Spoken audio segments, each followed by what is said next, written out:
2016 might later be known as the year of the budget buster, thanks in no small part to phones like this Axon 7.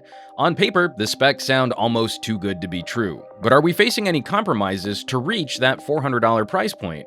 We're going to dig deep into this camera to see if it can compete with more expensive smartphone offerings. Buckle up, folks, we have a lot of ground to cover, and I'm gonna move pretty quick. First, a little housekeeping. We don't know what sensor is really in this thing. Axon details a 20-megapixel Samsung sensor with optical image stabilization, phase detect autofocus, and an f1.8 aperture. But we can't find exactly what part number Axon is using, so we don't know exactly what the sensor or pixel size is. Our best guess is somewhere around a 1/2.6-inch sensor with a similar field of view to phones like the LG G5, which would result in a slightly smaller pixel size given the increase in resolution. Now, starting off with exposure and color, most phones try to impress us with bright, vibrant images, and the Axon 7 is no exception. Though the phone uses spot metering, adjusting brightness where you focus, the output is still often a touch on the bright side, maybe a third to a half a stop over. Blues and greens are well represented, though I'd like to see slightly richer saturation in shots like these. Earthy colors are also a touch on the conservative side, thankfully avoiding exaggerated oranges, but photos can sometimes feel a little plain coming out of this camera. Yellows are very well captured, not significantly oversaturated, and that extra brightness delivering just little patches of clipping on this hibiscus. And reds are always the most difficult for digital sensors to expose for. This rose is sizzling, and petal details are lost because of it. But as the Axon is keeping saturation in check for the most part, when we can give the camera different warm colors to play with, it does a better job than most of delineating between the more reddish and pinkish flowers here. With spot metering, the Axon does a respectable job of capturing white objects in direct sun, still dealing with some hot spots, but the subject isn't completely blown out. And where you focus is really important for landing the exposure you want. The Axon has respectable dynamic range. We can still clearly make out details in the shade, while the wall on the side of this building retains its texture. Unfortunately, there are no RAW files to edit from, so if you cook a shot, you won't be able to walk it back to recover over and underexposed details.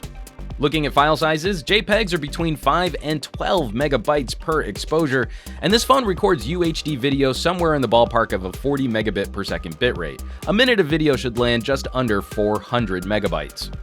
The Axon 7's camera app is a nice mashup of familiar Android and iOS tropes. In auto, you can control flash, HDR, and timer options from the left-hand side, though it is annoying that HDR will toggle in place, while the flash controls slide out a different menu for you to hit options. On the right, we have shutter and filter options to distort your image in fun ways using real-time effects. And manual mode is very well featured, giving you granular controls over shutter speed, ISO, exposure compensation, white balance, and manual focus. I like this white balance slider as it's one smooth action with common presets labeled, but the Kelvin number is listed as you slide through the range. Digging deeper into options unfortunately removes you from your viewfinder. This is a pet peeve of mine, but we have expanded photo and video controls here: resolution, metering modes, voice capture, grid, geotagging, etc.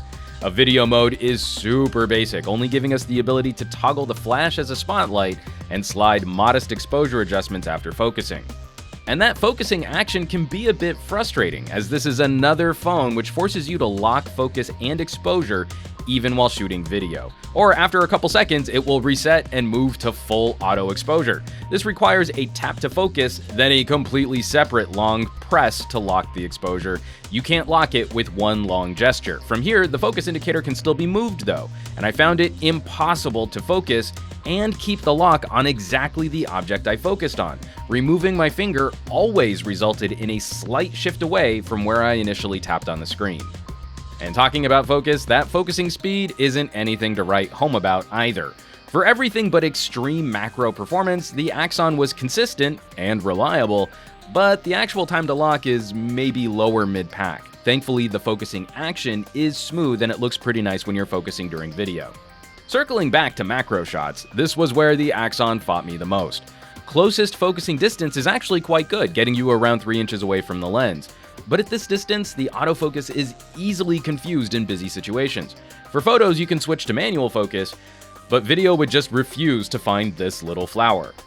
And even when you do get it to focus, if you have to lock the exposure, remember, the phone will shift away slightly from where you initially focused, which can sometimes be disastrous when we're working with tiny objects close up.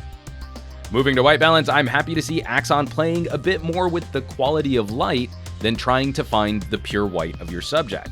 Our sample photos look a bit warm, but I honestly feel like the camera is doing a respectable job of capturing what these scenes really felt like, with warm California afternoon light and a little smoke in the atmosphere from a relatively close wildfire. Mixing sunset light and white flowers delivers a really yellowed shot, but again, this feels pretty close to the scene as you would see it. Though in shade, we'd occasionally find situations where the camera would overcorrect, delivering a much bluer tint to output than the scene really called for. Now, taking a look at HDR performance, most phones tend to just boost shadow detail, and the Axon is one of those devices. It'll brighten up the darker parts of your shot, but it does little to rein in brighter areas of your frame, and occasionally the phone would just completely blow out the whole scene, and we were never able to determine what would cause this overexposure, so there are some consistency issues which should be addressed in future software updates.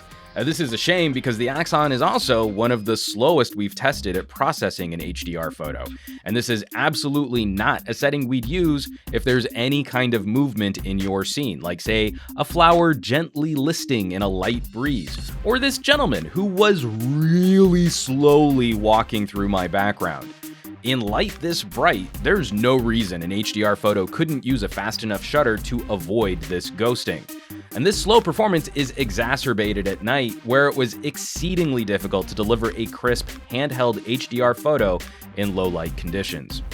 Panorama stitching, on the other hand, was actually pretty great. Feed the phone a smooth pan across a scene and it delivered well-exposed shots with very few stitching errors.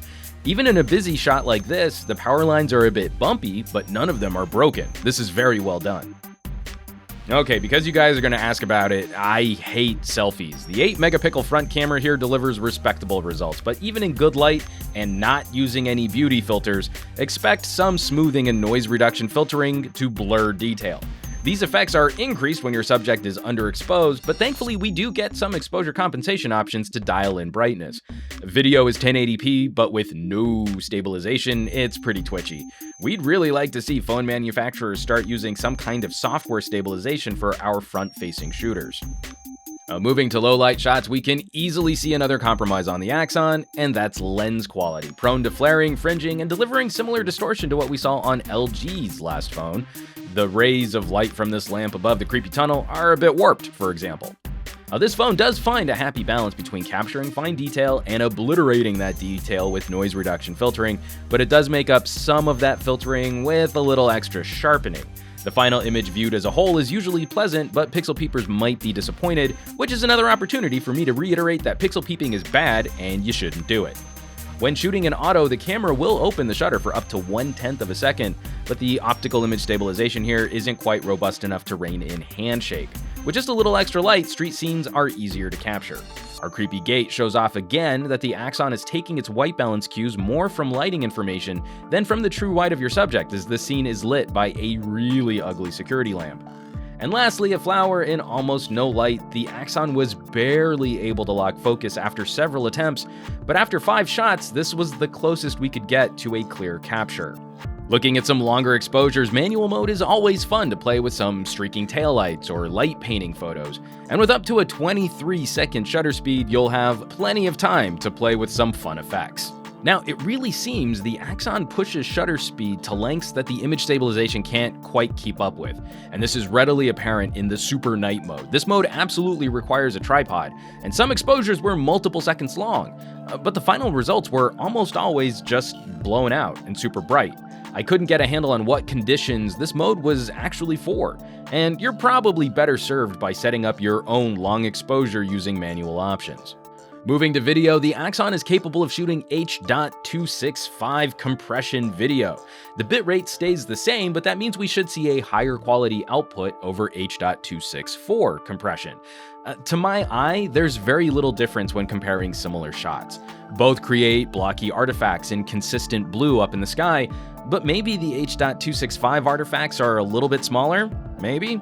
Regardless, whatever differences we can point to are a bit too fine to really show off here in a YouTube review. This is a super ambitious setting to include on a $400 phone, and all of our samples were shot using the highest possible quality modes, but we'd probably recommend people stick with H.264 for now until we see better compatibility with video editing programs and the ability to upload H.265 to YouTube. On the whole, however, we get a great high-quality image out of this camera and with similar performance to what we saw for still photos. Good contrast, good color, though like many Qualcomm 820-powered phones this year, maybe just a few more dropped frames than what we would prefer. Low-light videos unfortunately come out kind of muted or dim. Scenes like these, the camera would normally use a longer shutter for the still photo than a 1/30th of a second shot. But the darkest areas of the frame don't find true black. It's a washed out gray, which kinda wrecks how contrasty an image like this should look. Now, looking at the OIS, as mentioned before, this isn't the most robust image stabilization system we've reviewed. In a walking test, we see a little jello from footfall compensation, but even when trying to hold still, quite a few shots suffered from some twitchy shakes. Activating the software stabilization when shooting 1080p video actually seemed to make performance worse though. And looking at the zoom, happily, there's a limit as to how far you can crop to preserve image integrity. It's locked down to around a 4x equivalent, but this keeps photos and videos from getting blown up and destroying the shot. It's a perfectly respectable balance to play with the fairly resolution-dense sensor on this phone. And audio performance is better than mid-pack here. Noise reduction does cut into the sound captured by these mics, and sometimes that can deliver some shrill artifacts for busy scenes, but it's not completely degraded like some other options around this and some higher price point phones.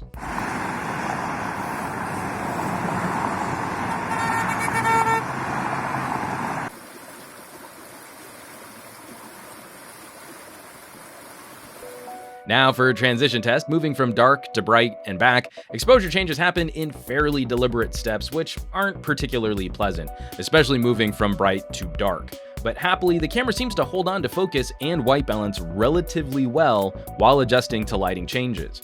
This panning, though, did seem to tax the phone, as again, we're seeing a few more dropped frames than we would like. Lastly, looking at slow motion, it's a really well executed fun feature. We stay at 720p but have options to scale up or down the frame rate.